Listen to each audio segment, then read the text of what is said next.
Hey, it's me, the coach, Mark Wiggins, coming to you with the D1 Sports newsletter video on topics to help you become a better sports parent. And what I want to talk about this month is how to help your student athlete become a student of the game. Now, there's a phrase you don't hear a lot of lately, student of the game. What am I saying? Well, let's take the word student, someone who studies something. They're in school, they're learning, they're training, they're understanding of the game. They're learning about the game of basketball or whatever sport they're into. And if you can help our young athletes understand to learn and to watch other people do it better, maybe even wrong, and try to find their own way, they actually become more knowledgeable about the sport. And all of that goes to helping them become comfortable with what they're doing. A lot of times when you watch basketball games and you see the press on, the full court press, and you see kids get nervous and they do the surrender sign, you know, the ball over the head, or they turn their back, or they get nervous and dribble or run with the ball, it's because they're uncomfortable and their confidence is really, really down. They're out of control. And by helping them learn the game, not just how to do the fundamentals of the game, but the concepts of the game, it actually helps them stay in control. There's certain things that you can do.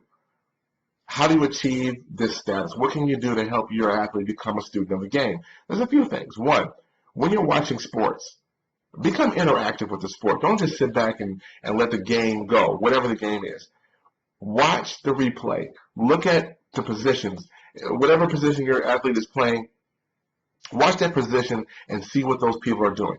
If it's a tackle, if it's a guard, or if it's a point guard, if it's a post player, watch them. Pick a favorite player, and every time that player gets the ball, make note of what they do. Look at the drop step. Look at the crossover. Look at them set up in a triple threat. All of the terminology and words that you hear every time you go into the gym, make them see that in somebody else. Because what's happening is they're not putting the full connection between the words that the coach is saying versus the action of what the coach really wants. And if they can put them together, they do them okay. But to see someone at a high level performing helps our athletes recognize that, hey, I can do that too. Now, it's going to take a lot of work. I talked to you before about the 10,000 hour rule. They're going to have to put some time in.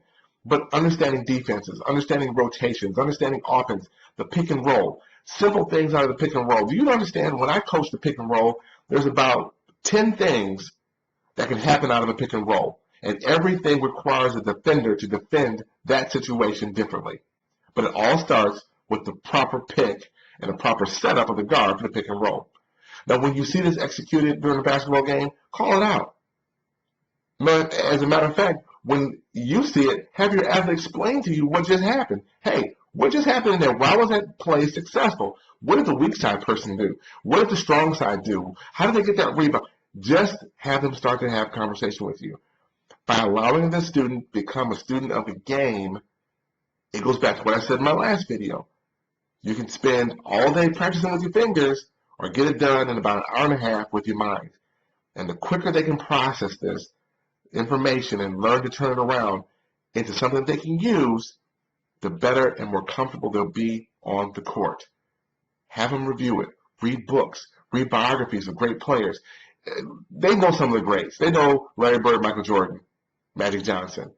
But if I said to you Bingo Smith, or if I said to you Dr. J, or Moses Malone, or James Worthy, or the Microwave, or Isaiah Thomas, they're looking at you. Who are those people? Yeah, they're old school, but they're great, great players. They're Hall of Fame players. Have them read the biography.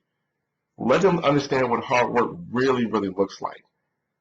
The great ones. And if they come back to you and say, well, I only know LeBron and Michael. Okay, we'll study LeBron and Michael. Because if you really want to be great, this is the things that they try to do to be great. This is what they do to be great.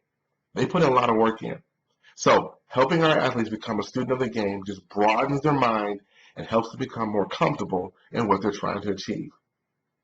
So when I see a young player in the gym, I'm going to ask them, are you a student of the game? And I hope they tell me, yes, because.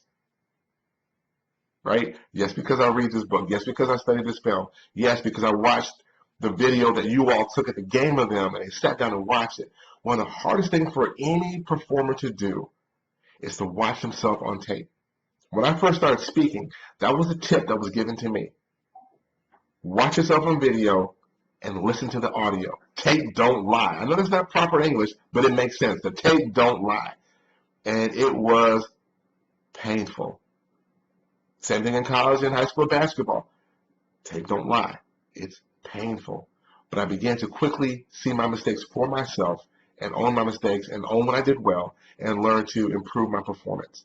So spend some time, get creative with it, and help your young athlete become a student of the game. Remember, tell your kids you love them before the ball goes up. And that way there's no doubt that you love them before the game and after the game, regardless of the outcome. This is Mark Wiggins. I'll talk to you later.